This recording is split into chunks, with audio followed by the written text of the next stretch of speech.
pedagogical stance is a process, I would say, that helps you uncover your philosophies and values as an educator and maybe as a human overall. Like, that's what the experience has been, and with a lot of reflection through the process.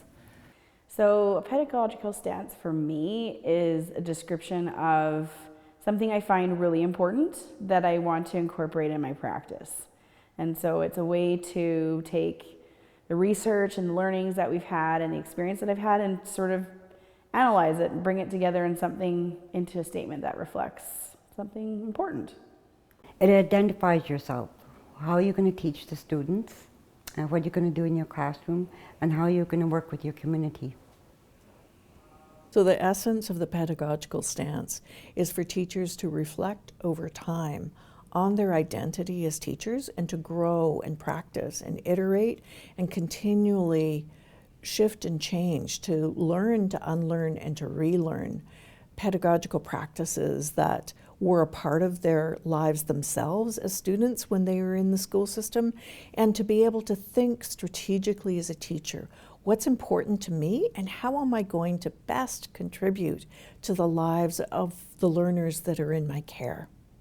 Doing a PED stance is reassuring as a learner that it's something that you're building upon, and you're getting a deeper knowledge, and there's layers upon layers, and there's different perspectives, and each course that we take, you're adding to this.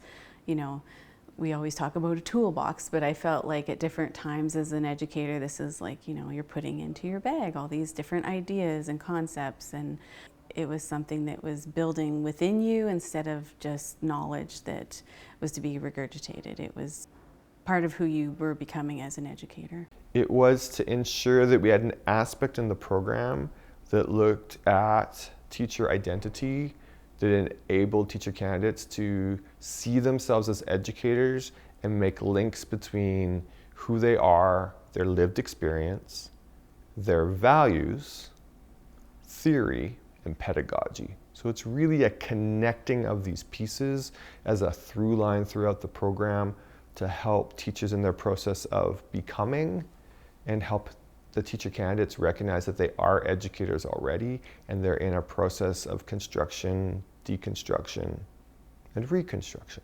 So the pedagogical stance process in our programs is a process by which teacher candidates develop who they are as an educator.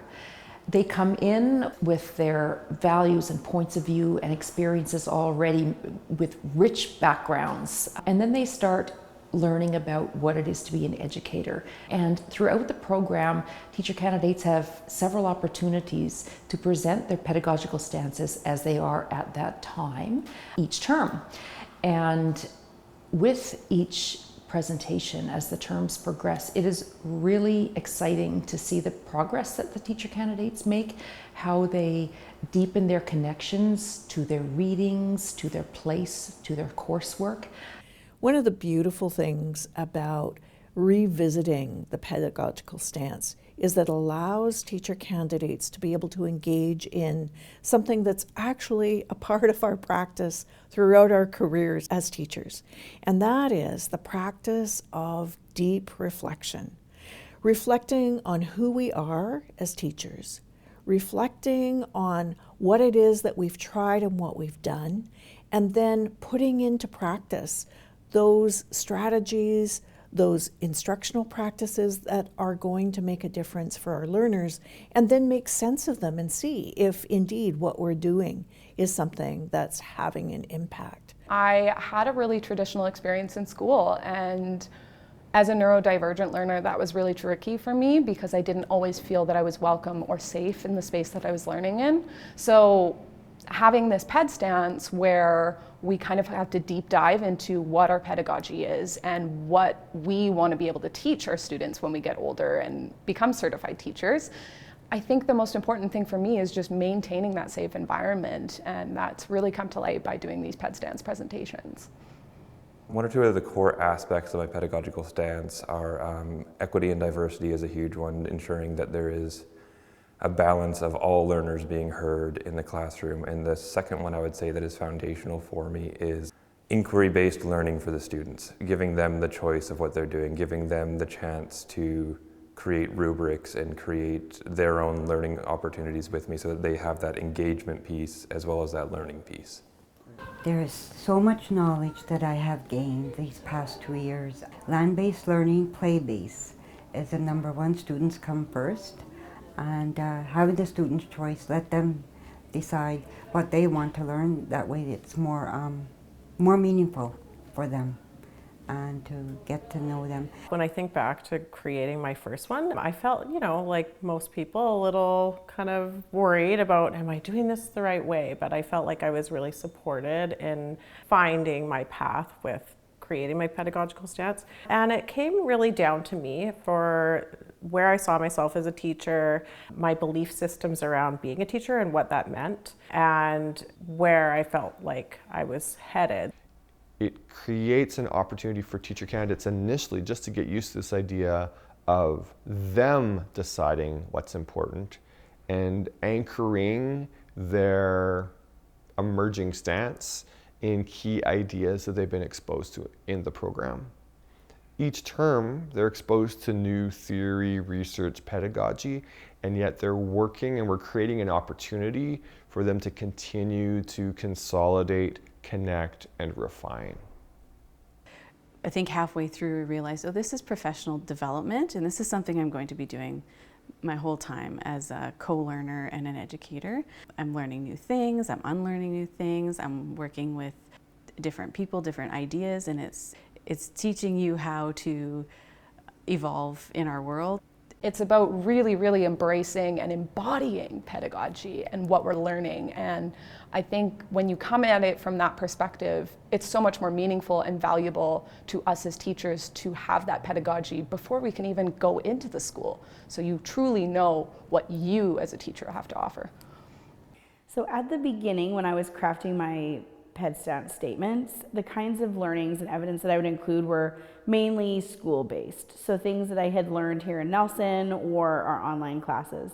And it would be readings, slides from our professors' presentations, or thoughts that I had had. But as it progressed and we started to enter the classroom space, I started to add more of the experiences that I had. So more lived experience, sort of balanced a bit more with those learnings and readings in school, which I think made it a much more well-rounded statement. Teacher candidates appreciate the opportunity to sense make. It is a little difficult to do because there's not a thing they're supposed to say and there's not an outcome that they're supposed to deliver content-wise. And so there is a discomfort in figuring out what's important to you. But there's also a sense of agency that comes from making decisions for yourself and wrestling with them. I think some of the things that surprised me was that you're never finished learning. Like, I learned things about myself and that I really didn't realize were there. Different biases and ways of looking at just things in our world. It uncovered a lot for me, and that you can always relearn and unlearn and connect. Looking at the traditional classroom, it's incredible how much I've unlearned and relearned.